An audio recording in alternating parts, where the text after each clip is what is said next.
right, ladies and gents, welcome back to episode number 3 of the Havoc Fishin Team podcast. We have a very special guest today, the one and only Mr. Brett Cannon, one of the probably better outdoor photographers out there in the fishing industry.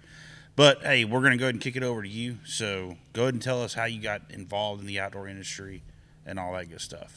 Yeah, so, growing up, to me, outdoors was just the way of life, right?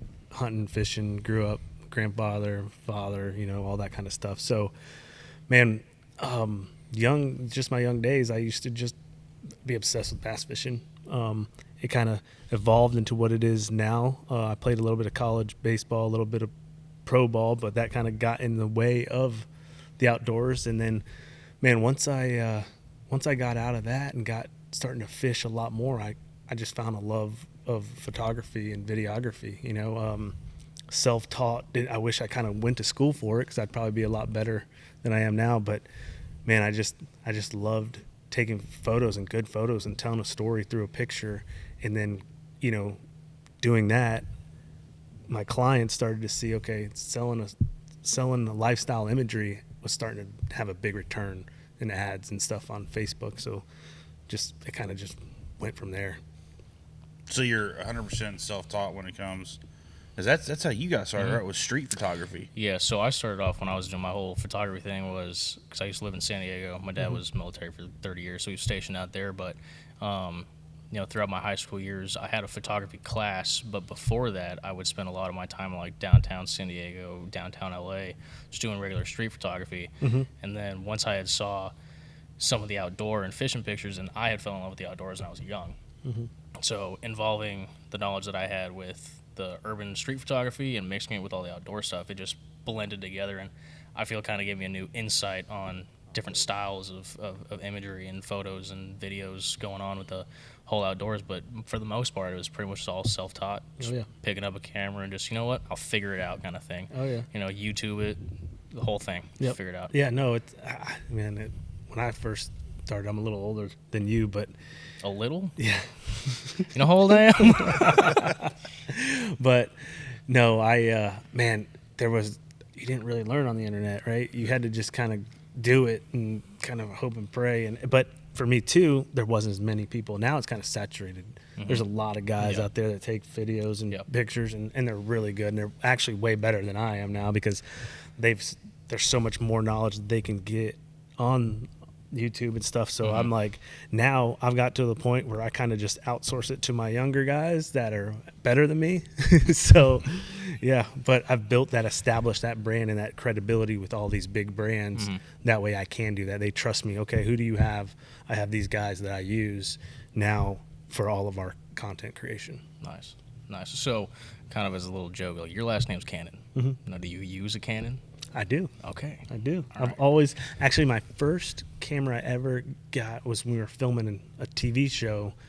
My buddy and I were starting to try to get into the outdoor. This was before YouTube, and we kind of wish now we wouldn't have gone towards the outdoor channel, try to do a TV show there. It was actually go and be a YouTube channel, but it was a Sony NX5U. I still remember, like a little like a handheld, like shoulder kind of half mount. We climbed in the trees and did turkey hunts, deer hunts, alligator hunts, all that stuff, man. The whole thing. Everything. We fished marlin.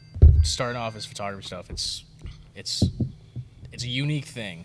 Not everybody does it. Not everybody finds the interest in it. And a lot of people, I don't mean to throw you under the bus, but they reach out to people kind of like you and me who are like, I see the content you're doing, come and do it. And I feel like it's saturated, but at the same time, you do have some people that don't care to learn, don't care to do it all, and just look for that people and look for those kind of people that do the photography and all that stuff. And I guess that's kind of what makes the name. What makes you and build your own brand, I guess. Oh yeah. Yeah. Like I said, I wouldn't have any of the sponsors that I have going into my seasons. On theory and on paper, I probably shouldn't have the sponsors I have for the opens and things like that, but it's because of my marketing background and my ability to get content that they're going to use to sell in email marketing and Facebook ads and all over their stuff, right? Because at the end of the day, everybody can fish, right? It's how do you set yourself apart? And I did that when I was young. Yeah. Being able to say, okay, I get it. I can't just be a fisherman. So there were times where I'd go fish a tournament and I'd have 3 giants in my well. I'd tell my buddy, hey, come with me real quick. Like, fish still look good. Boom, let's go knock out some content with these fish and stuff. And like, no one was doing that. Everyone was putting their truck back on the trailer, gone. Like, no, I was out there trying to figure out how can I get more content with this fish. And that's I just kind of was able to do. You know? Yeah, so you're kind of just marketing yourself at that point, you know? Yep. Yeah. Trying to set myself apart from everybody else. I'll be the first to admit, I don't have a single creative bone in my body. Like, I get these grand ideas in my head, and I take pictures and stuff, and I look at my man, it looks like shit. I'm just going to go and delete this and never speak of it again. Well, and then you give it to somebody like this guy or somebody like you, you're like, oh, man, that's what you did wrong. And boom, it's like, wow. Okay, well, that's why I don't do it. Well, attention to detail, but at the same time, like, there's times I'd take thousands and thousands of pictures to get 3 pictures that I liked, right? So it was all trial and error back then. Like, and now I kind of know the angles, and a lot of people, you give them a camera and they literally just sit there in one spot and they're like if you watch me work, I'm literally like all over the boat with different angles, changing lenses just to get like that one right angle that looks perfect, right? Yeah, I feel like that's one thing too with people that do the whole photography thing is some people are very arrogant and, you know, they're just like, oh, I'm just sit right here, I'll get 3 pictures, oh, that's perfect, and then they go back like, oh, it's blurry. It's like, no, you need to take thousands of pictures to figure out if it was good or not, and move around and just get that right, you know, angle for what you're doing, everything like that. Just expanding it, getting different shots that not everybody else is getting. Oh yeah. And I think that's another reason why I work with some of these brands is just attention to that detail, like not having yourself in the mirror of the lens of the sunglasses or just a shirt collar. Like those little bitty things are what's going to separate that ad, you know, whether it does 100 sales or 50 sales, you know, just those little attention to details, you know. So that's where we're at. Yeah. So throughout your years in the industry, you've worked with a ton of well-known brands. I mean, what's your favorite brand you've worked with, and, you know, like some of the key things you learned from working with that brand that you can share with us to help everybody grow a little bit? Yeah, like I said, I started, man, back in the day, I worked for great brands and people, you know, from when I started. But a lot of times, man, when I started, like everyone thinks, you know, you get a camera and you start getting all these paid gigs and stuff. Dude, when I was younger, like I did a lot of stuff for free just to get my name out there too. Like, hey, I had to create myself, but I also had to realize like, hey, I gotta earn my dues, like, or pay my dues and like figure it out. So, man, I worked with amazing brands. I learned from every single one because I'm a sponge. I learned the marketing, the back end stuff, email marketing. Back in the day before, you know, it was paid advertisement, we used to take, when Instagram first came out, and you used to be able to make like, I mean, anybody that did a bunch of awesome photography or whatever could blow their page up to like 150,000 followers instantly. Well, back in the day when I worked for a company called SA Fishing, we would get amazing content, and all these kids own these pages, and we'd have like 25 different Instagram pages, and we'd have these ads, these static ads, and we say, hey, at this time you got to put this on your story or on your page for 30 minutes and then take it off. And we say we don't want to, but we own these pages, but these kids still ran them, and it was great. We had like 2 million, you know, 2 million followers on like 10 different pages. So, you know, it's just this marketing stuff's come such a long way from when I started. So it's like I'm always learning, because this is always changing. Like paid ads are kind of obsolete now, and it's like going to TikTok, and, you know, you got to go back to guerrilla marketing. So, you know, I think some of I've worked with Garmin and Realtree and Oakley, and I mean, right now I'm working with Bass Mafia, Guggen, you know, so I can't really say that I have a favorite, because I've grown from all of them, and I've used them. I mean, I've had amazing relationships with a lot of them too. So I don't know if I can answer that question. Yeah. Let's see if you can answer this one. Is there a specific brand that you did not enjoy working with at all? I wouldn't say at all, but, you know, just didn't have the same feel to it as the Yeah, others. you know, I've grown with a lot of brands, and I've worked with a lot of brands that some just aren't on the same page as you, and they don't realize. So when I go out for a day of fishing and photography, I got a boat payment, my truck payment, Yep. I got insurance, I got gas in the boat, I got to drive 2 hours, I got to pay a camera guy, and they just want this stuff for cheap and pennies on the dollar. And you know, it came to a point where I've just wiped those guys out. Like, if you're not willing to help me, it's a mutual beneficial relationship, I guess, you know. So obviously they have to make money, and if I'm not making them money, they just shouldn't be paying me, but I also have to pay money. I can't do this stuff for free, right? Or just to break even. And unfortunately, nowadays there's some young kids out there that are willing to like break even, because I don't think they really have that business mind to understand what it actually is costing them to go out there and do it. Yeah. But I don't have any that I've despised. I've had a couple clients that haven't paid me for my work still to this day. Then like all my stuff's on calendars and like their catalogs and stuff like that. Yeah. Just haven't seen a dime from it at all. Yeah, like $5,000 worth of work, I'd say. But Damn. yeah, other than that, you know, I'm We not going will to put those find names. you. Yeah. I'm not going to put that out there because whatever, that was That's why it's called a partnership. I mean, you talked about having, you know, somebody who doesn't want to pay and pennies on the dollar, so on and so forth. I mean, that's why, I mean, a lot of people come to industry. Some of these guys, you know, they see, oh, I'm going to get a discount code, or I'm going to get this, I'm going to get that. Like, man, that brand is still making a ton of money on you, even though you've got a 30%, 40%, even 50% discount code. So, and that's solid advice. I mean, if you're going to work with a brand, make sure it's a mutual partnership where they're putting in as much as you are. I mean, you still got to deliver, but I mean, don't let them take advantage of you just because of their name and their status. Oh, yeah. And it's a weird place, right? Because I used to be a marketing director pretty much, and you know, as a company, you want, okay, how can I get the most out of somebody for the least amount, right? I mean, that's what they're going to do. business. That's business. But you have to think about yourself. You have to say, okay, on the opposite end of that, like, hey, how do I get as much as possible with as little input, right, or output, or whatever it is? So, I don't know. It's just a struggle trying to find that right synergy with the companies and make sure that you're both getting what you deserve. Honestly, There's I mean, it was kind of one thing that you were telling me about, you know, just getting on board with brands and whatnot. And it's, you know your value and know what you're worth. You know, it's because you like you said, you can walk into a brand and be like, oh, we'll give you a 20% discount. Well, I feel like I'm worth more than that. I feel like I can produce more than the average person can that you already have sponsored. You know, it's you know, you take it from two different sides. I mean, you can take you or me for an example and just be like, I can do a bunch of content with multiple other people and just put out your work. But on the other side, where you have an angler or a tournament angler that's, you know, yeah, they'll take some pictures, they use your baits when they're tournament fishing, but you can't guarantee that they're using it either, you know, especially during tournaments, right? yep. It's that toss up. You know, you can't open up your tackle box. You can't open up all this stuff and be like, oh, it's all X, Y, and Z baits. It's all Z-Man or 6 Sense stuff. It's a miscellaneous thing, right? Yep. Don't be a sticker guy. Don't be a sticker.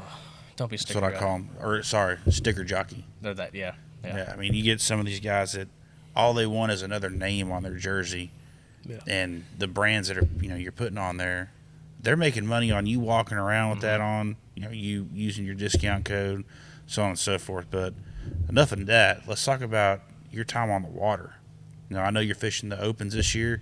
How you doing? I mean, how's the season going? Man, it's been good. I started real strong. I'm sitting in the top 10 in points. I'm actually 10th right now. There you go. The top 9 make it to the Elite Series next year. So I got 3 more events. At the moment, I'm in because there's a guy, Kenta Kamura.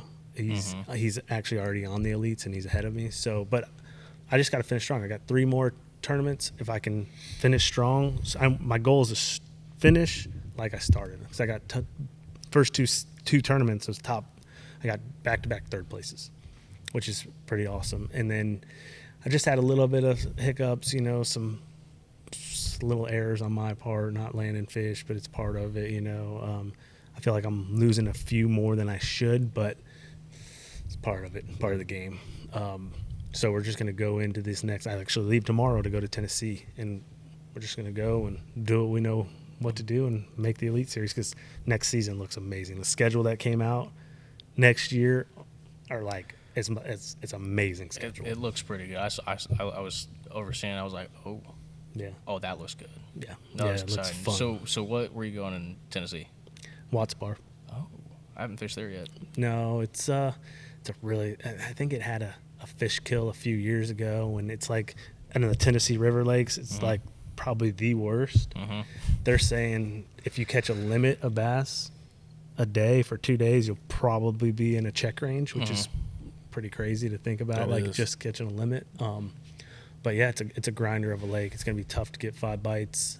I kind of do that. I'm good at that because I grew up fishing Florida, and there's a lot of time in the year where you're fishing for 5 bites. That's it, right? Yeah. And you got to land those 5 bites that you get. So we're going into Watts Bar, trying to get 5 bites a day, 5 keeper bites, land them, and let the cards fall where they may. And we go straight from Watts Bar to Lake of the Ozarks. Lake of the Ozarks has a lot more fish. I don't think limits are going to be a problem. I think finding that 3 to 4 pounder is going to be the kicker there, finding where those live. But That's a massive lake. Yeah. I know that because I watched it. What was that show they had on Lake of the Ozarks? That mafia show or whatever? Ozarks. Yeah, Ozarks. Ozarks. Yeah. Yeah. That's how I did all my fishing research out there. Oh Watching- my lord. Yeah. Yeah. No, it's interesting. And then we end the season on Harris Chain down in Florida. Oh. That's a fun. I fished that last year. I think that was the second tournament of the year, second or third tournament of the year. Harris Chain of Lakes. Man, that was a blast.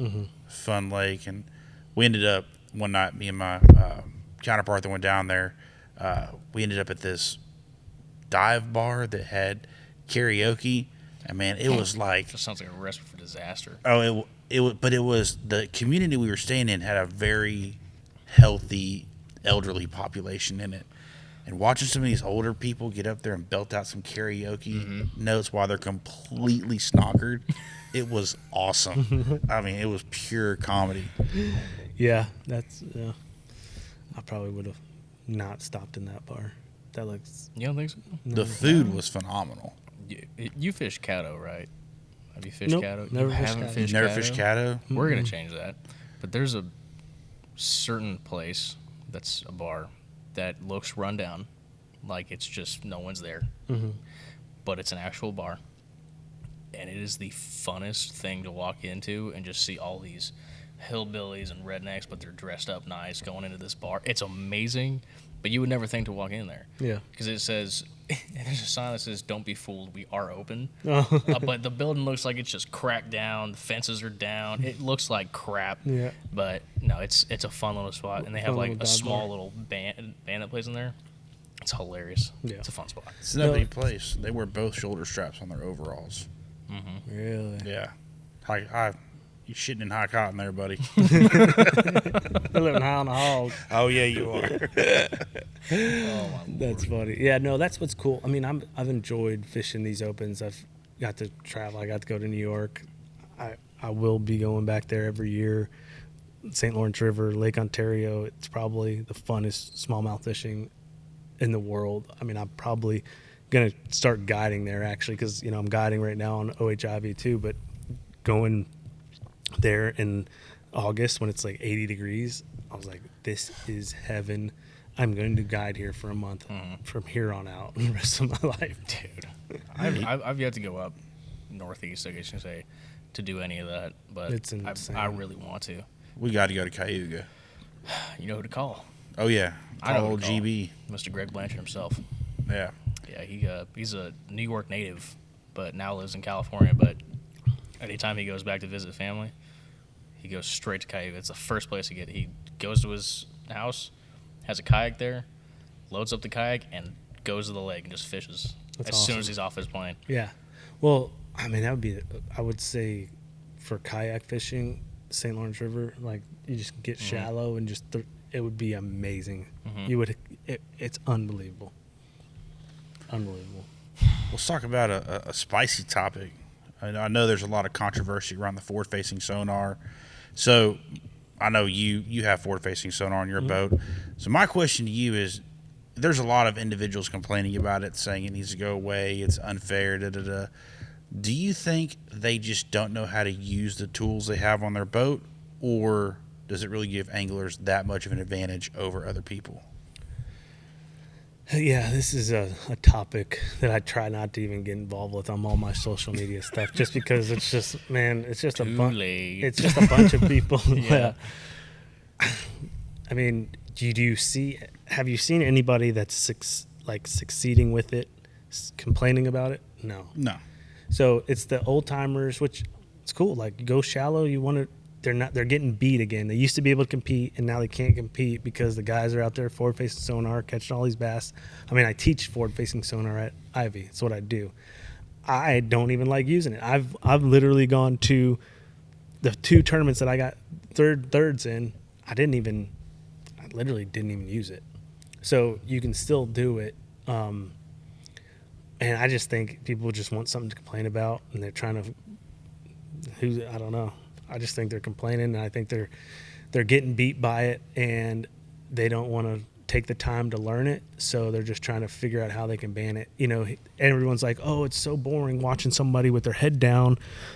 You look back at the tournaments in the past when they were looking at their 2D down in smallmouth, like, they've been head down forever. When you're dragging a Carolina rig, you're not your head's down dragging a Carolina rig. When you're throwing a crankbait, when you're doing something, only time bass fishing is exciting to watch is when someone's throwing a frog or like a topwater bait, in my opinion, right? Oh, absolutely. It's like golf. No one wants. It's fun to do, but it's kind of boring to watch. It is what it is, dude. Like, I watch all the live stuff on Bassmaster because I'm trying to learn, trying to get a little, like, what's this guy doing? How's he presenting his bait? Like, what's going on? I think once they start showing everyone's live scope on screen, it's going to get a lot better.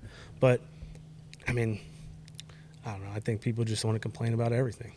That's just how people are. They want to complain. They want to create some kind of topic that's going to go viral, or hey, how do I get a bunch of views and how do I get a bunch of looks? And really, do they even care? Probably no, but they know, hey, it's a hot topic. I'm going to start complaining about it too. I mean, I could go either way with it. I love using it. I've caught more 10-pounders than most people, besides like the Josh Joneses of the world and stuff. But when it comes to bass fishing, if I don't want to use it, I'll go shallow and not use it. And I'm still competing. I'm 10th, and I've literally probably scoped 5 bass and 6 opens. So you can compete with it or you compete without it. I just think people are complaining. I had it on on my old town that I used to have. And the one thing that I really enjoyed about the active target system that I had was the ability to eliminate water extremely quick. Because, in the kayak, we don't have a 250 on the back of ours. We could. You got a 250 in yours. What? Which What? one? You have a 250 in yours. Not on my kayak, I don't. Bro, you got to be close to 250. No, the motor. I know. It was Are you terrible. talking? Oh, he's dropping fat jokes, folks. Jeez. He doesn't get it. He didn't get it. You got 250s. I'm like, you got 250 power in 250? What are you yours, talking the legs? Come on. Oh, no. Those legs don't do nothing. That motherfucker, he's too lazy to fucking use those pedals. Come on now. But no, eliminating water, because in the kayak, you got to make the most out of every inch of water that you can cover. Because like I said, like a bass boat, you can haul ass and move to the next location. But a kayak, you don't really have that luxury. So eliminating water versus going into a cove and fishing it to find out there's nothing there or you can't catch anything, I think is a huge advantage in the kayak side of stuff. Oh, yeah. I've tried, we all know that I'm not the brightest bulb in the chandelier. What? Yeah, I mean, I know. Did you know this? I had no clue. I kind of figured. I thought he was. But I've tried watching it on Active Target and watching my lure and stuff, and I get so cross-eyed trying to see what's what. I just see a little group of stuff. All right, I'll throw it over there and see what happens. But if you really know how to dial it in and isolate the fish, I think you can really crush it with it if you know how to use the tool properly. Yeah, I mean, that's been proven, right? You watch those guys. I mean, the top guys on St. Lawrence, they saw every fish and they casted it. They watched where their bait went and they watched the fish come and eat it. I mean, yeah, when you know how to use the technology, there's nothing like it. There's nothing. I mean, it's true insane. video game fishing. True video game fishing. Yeah, but I mean, but it takes a lot of people don't realize that it actually takes a lot of hand-eye coordination because, like I said, I do it 5 days a week, 50 hours a week. I have other people on my boat, and I'm always trying to teach them, hey, all right, see, it's a fish 60 feet right there. You have to be pinpoint accurate with your cast in waves, in wind. Like the amount of times I'm like, too far to the right, reel it in, too far to the left, reel it in, too short, reel it in, because your key is you gotta always cast it past this fish and bring it. You gotta work it depending on the water clarity.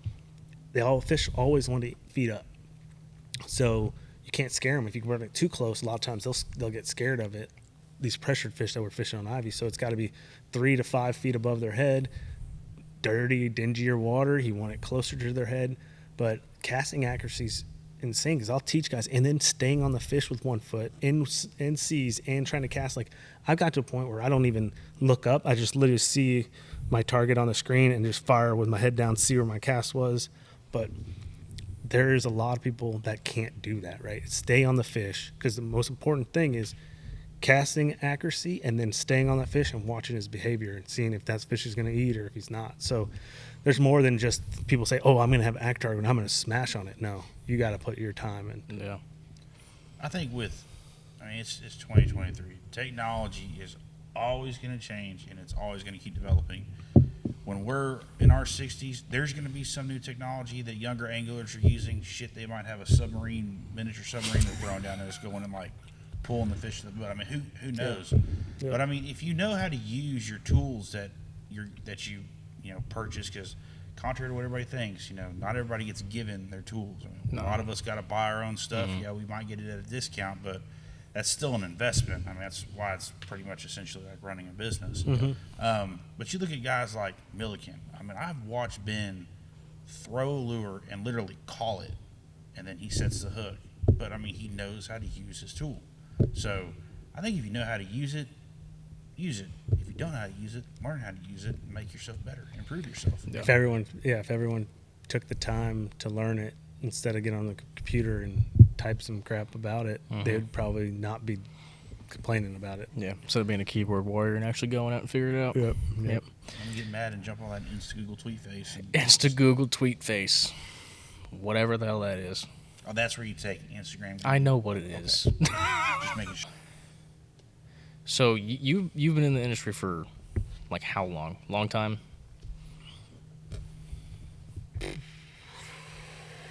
My first actual paying sponsors was Real Tree, and I would say that was probably maybe 10 or 11 years ago. It's not bad.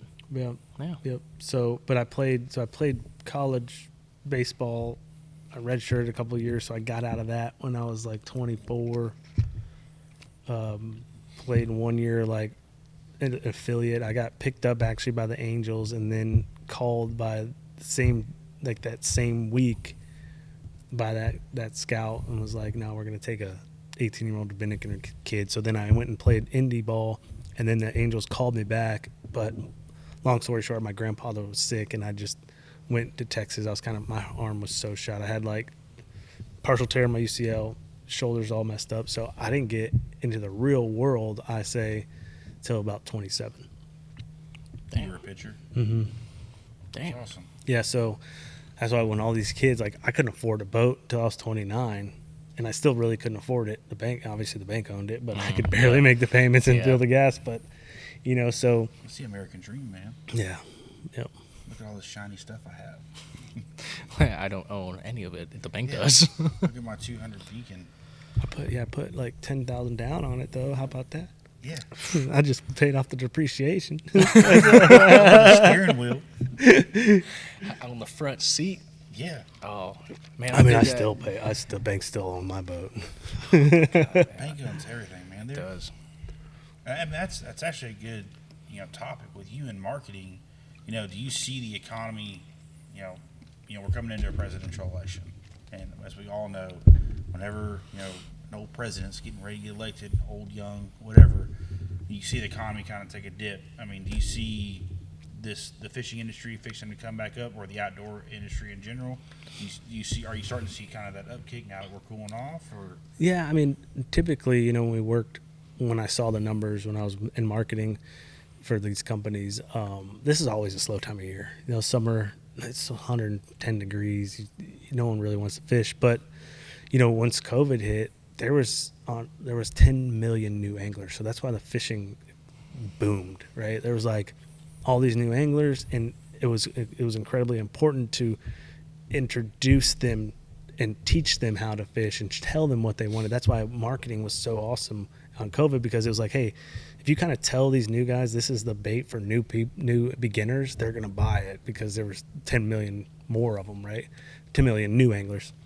So I think we're starting to see that kind of wear off, but at the same time, like the amount of when I was in college, there wasn't no college fishing. There was no high school teams and all that. Now just the high school tournament trail is crazy. The college is insane. Now you got there was 177 guys that were going to fish all 9 opens to make it to the Elite Series. That's like the most they've had, and that's it's $1,800 an entry, and it's going to cost you $40,000. So 177 guys were willing to spend $40,000, and most of them don't get that paid for.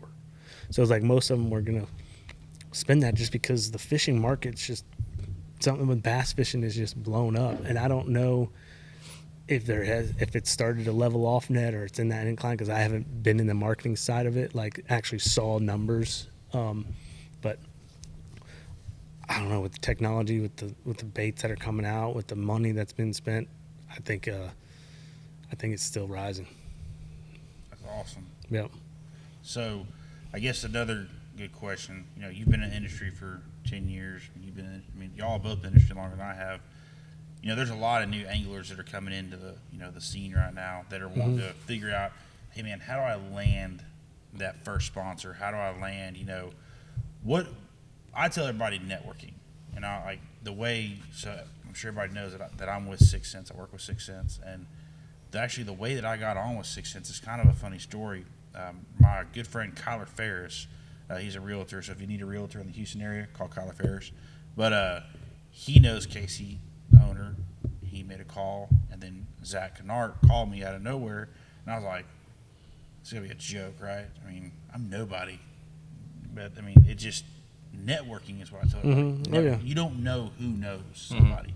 And, yeah, if you're one of a million applications, you're probably going to get looked over. But if you got somebody calling and saying, hey, man, take a look at this guy, he's a good dude. Oh, a plug is... You're already in. Oh, yeah. So Any way you can get a plug. Advice?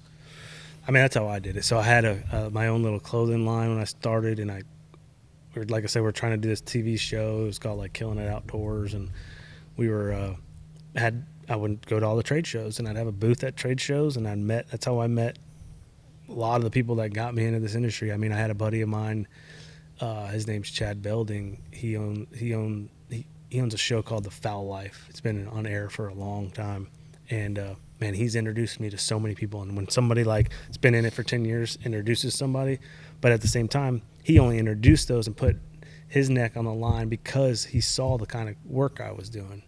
And I would take, you got to be dedicated to your craft. You got to spend countless hours. You can't just think, oh, I got a camera and, hey, everyone sponsor me, because no, there's a million of them. You have to set yourself apart, like I said. So, I was out there, like when nobody else was doing it, I was the one out there getting the content and taking pictures of friends and doing photography for free. And just, like I said, networking to me was my biggest thing as well. Like meeting people out, not afraid to spend a couple $1,000s that I saved up for a while just to go on a trip to ICAST or go to Vegas for SHOT Show or do all these things, because not knowing if I would get a return on it, but I knew like, hey, if I met one person, and a lot of it was they're getting hounded every day at the actual trade show. It was more about getting invited, knowing somebody, getting invited to a dinner or a little after party or something like that. That's when you got to talk to these guys, not when they're getting hammered by so many, because they're there to work, right? They got to work booths, they got to work for vendors, and they're trying to sell products, a big box or get another person, right? So they're kind of like not wanting to deal with like this guy walking up to them asking them for money or a sponsorship. So you got to kind of know when the right time to approach these guys, and then just got to network and be persistent. Show them the work you're doing, and you got to stand out. So you have to figure out, nowadays it's so saturated, how do I stand out? Every single person's got a YouTube series now in the bass world, right? So it's like, how do you be relevant and how do you stand out? And you got to do something. If you're not the top elite guys that are winning tournaments every single year, you got to figure it out. ICAST, you brought that up. A lot of fun memories at ICAST.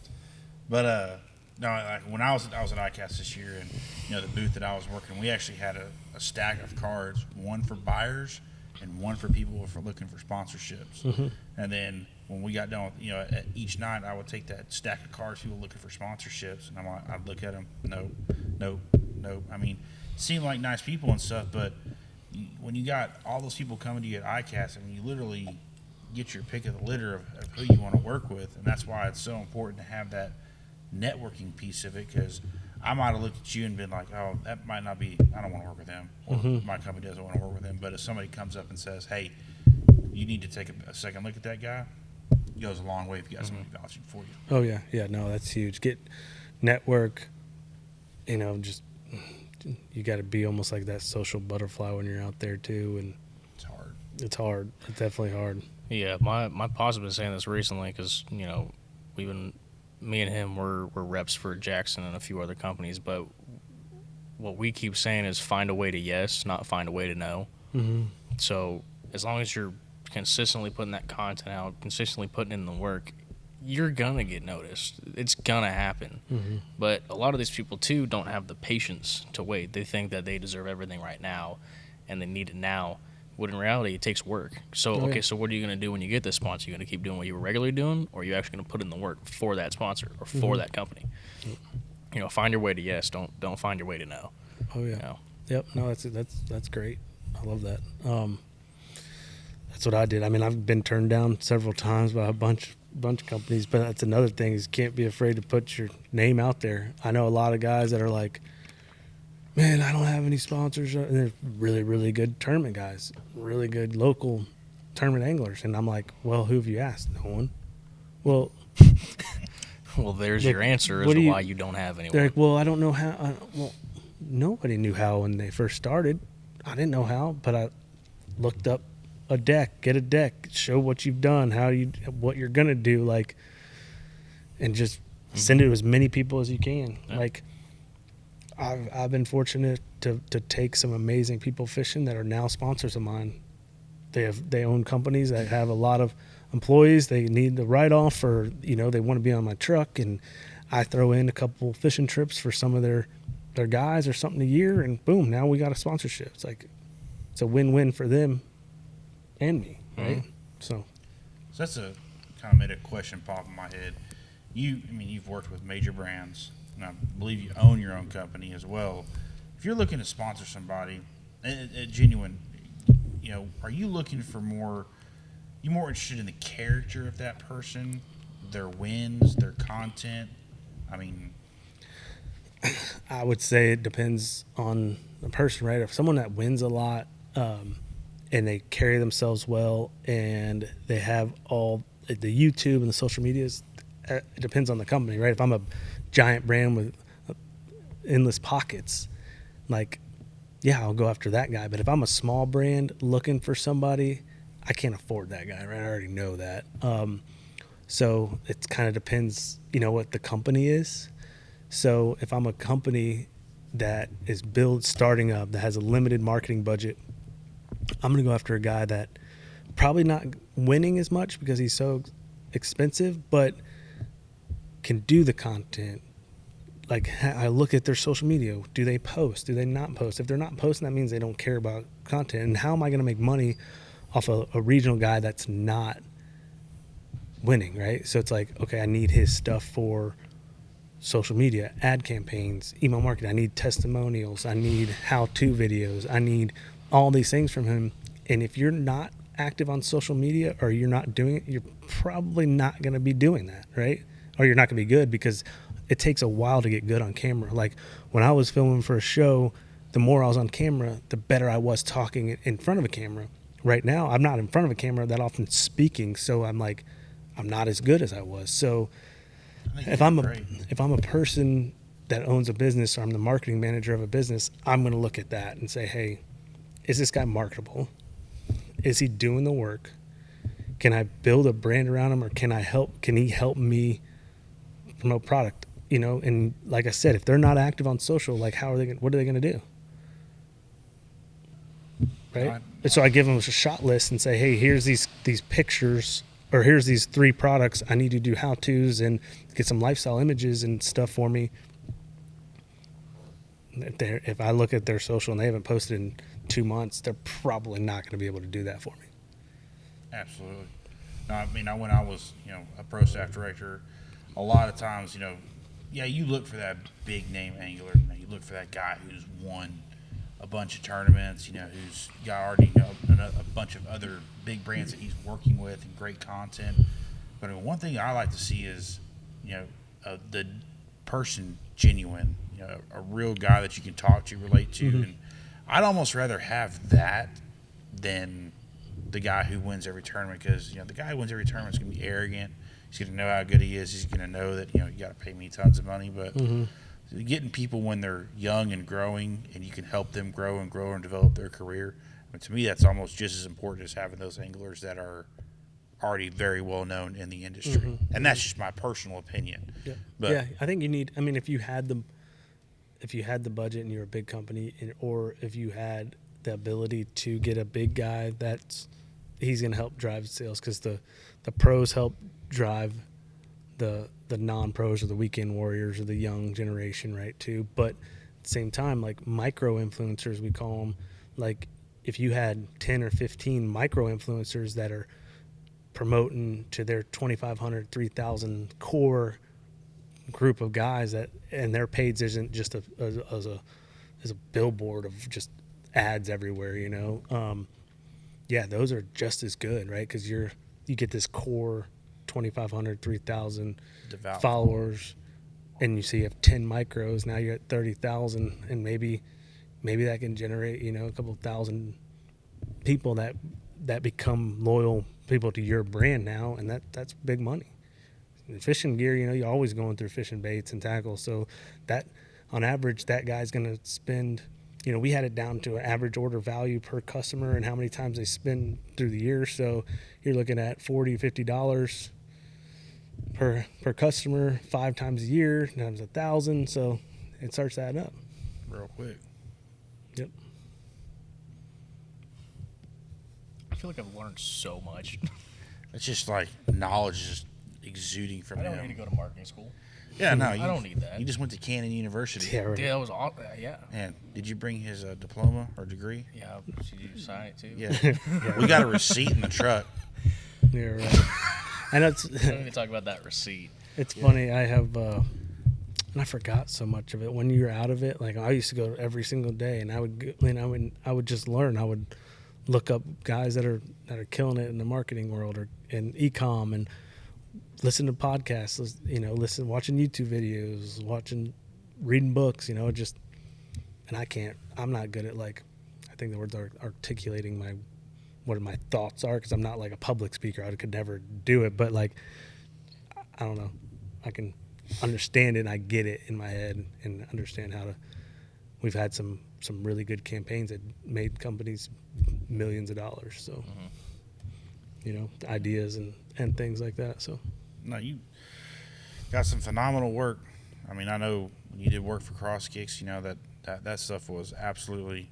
I think that first video you ever sent, as soon as I sent it over to I think it was the marketing director or the sales director, he called me instantly. Mm-hmm. He's like, "Who shot that?" I'm like, "Well, that's the outdoor photographer y'all told me to get, Brett Cannon." He's like, "Man, that's awesome. I totally forgot we even had that guy." But yeah. So like I said earlier, it's a lot. So I work with guys now, and it's both of our directions. Now I like, because I've done it so long, I like to be more of the field producer and say, hey, let's do this shot, let's take this and my idea, and then those guys that I trust now are such good editors, and they've got it figured out. When you have that synergy, like, hey, these guys get it and they know what to do.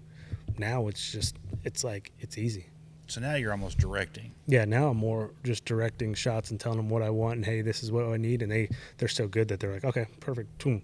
And a lot of times they do their own stuff now. That's the key now. It's like I've done it so long to where I know what I want and what I want to see, and there's times now where I don't have to direct these guys anymore. They're so good. So now, to me, it's more a company needs. So if you were a brand and you said, man, I got a big shoot going on, what do I need? I have to get talent. I got to get camera guys.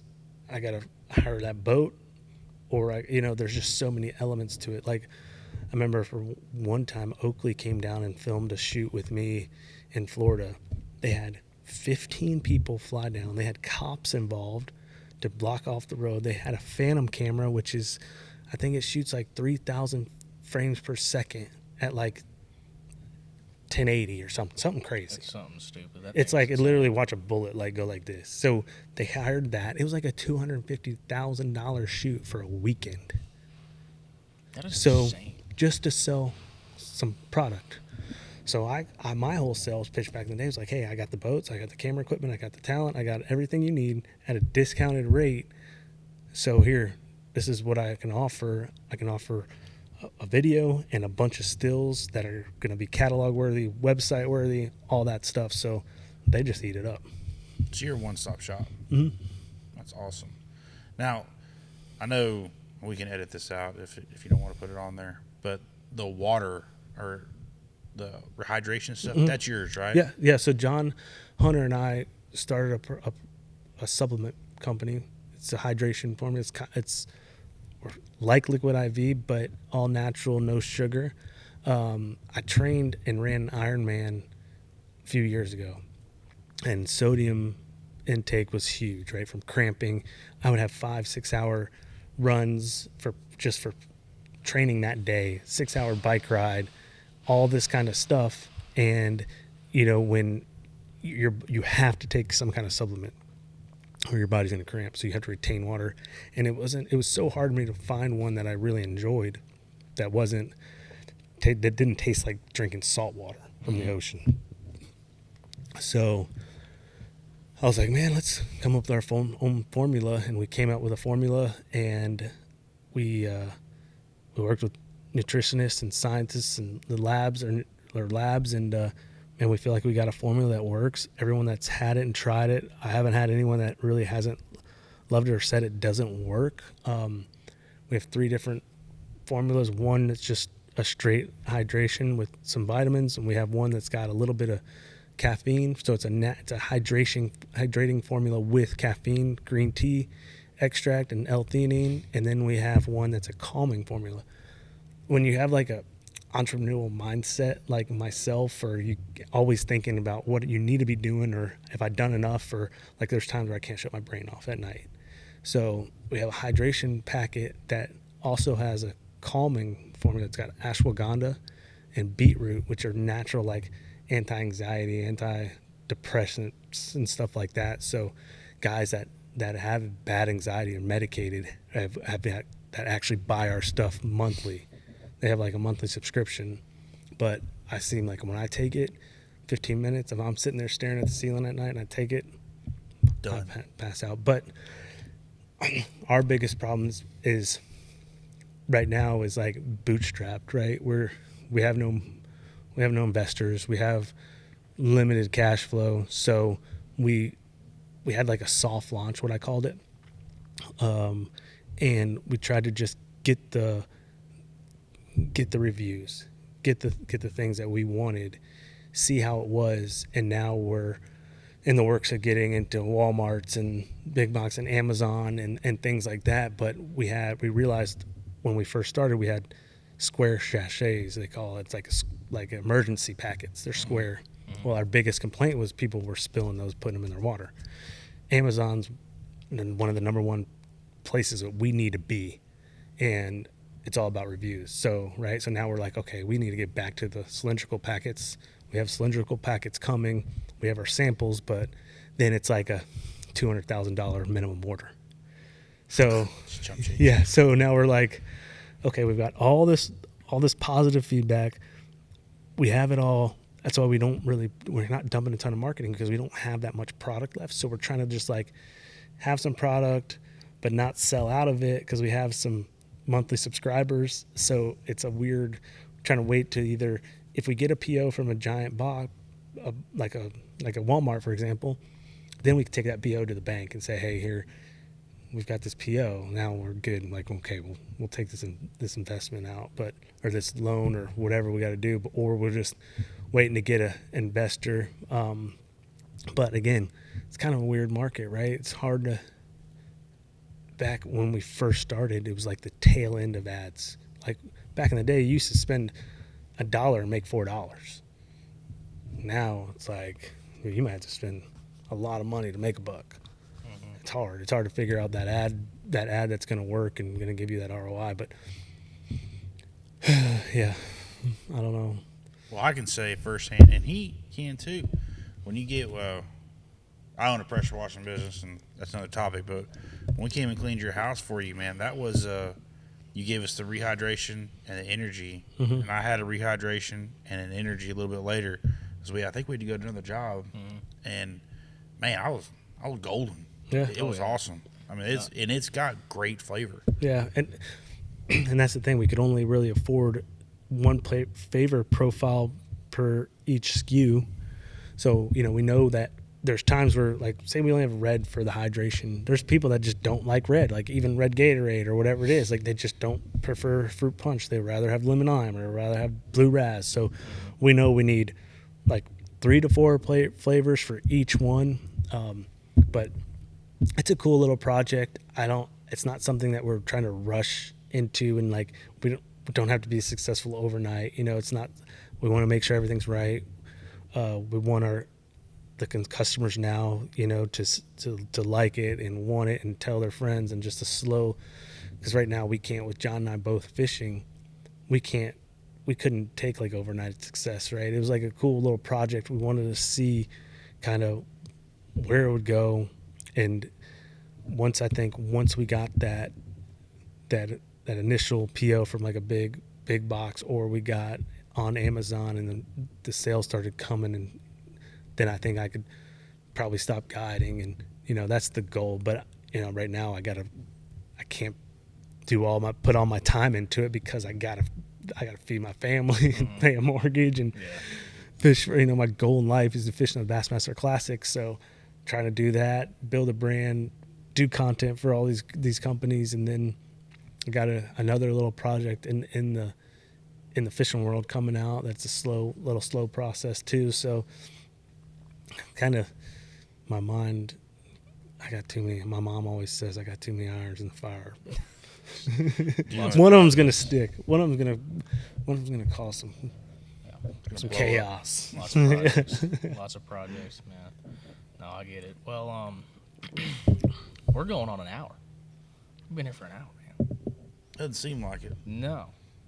This is, like I said before, I feel like I've learned a crap ton. Oh, good. I hope, man.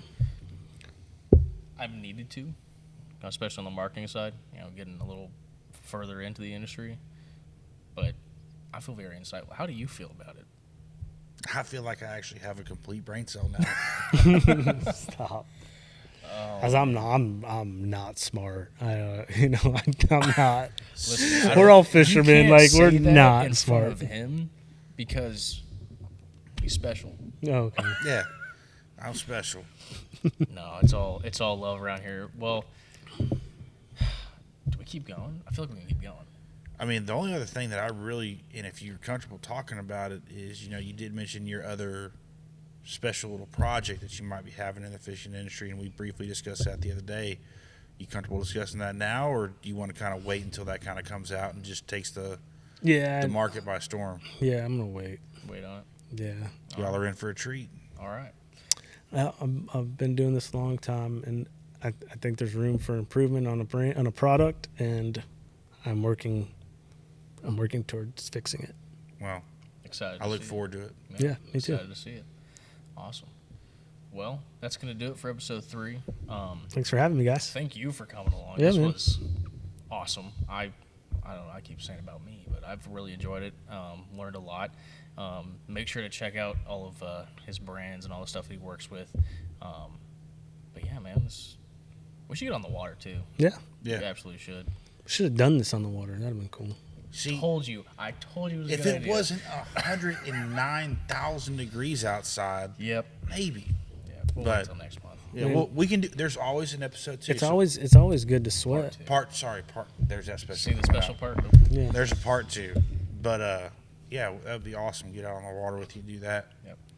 But again, we're at B52 Brewery, and if y'all need any needs beer wise, this is a place to come. Located off 105, and they have graciously again allowed us. This is their craft room. We'll get some B-roll so y'all can see all that stuff. But Yeah, this place is awesome. yeah, it's great. We're on YouTube, Spotify now. Just go look up Having Fishing Podcast on Spotify, and you can find us right there. So, Brett, thanks again, man. Yes, sir. Really Thank y'all. appreciate it. Thank you. And we'll see you on part 2. Let's do it. Part 2 on the water. On the water.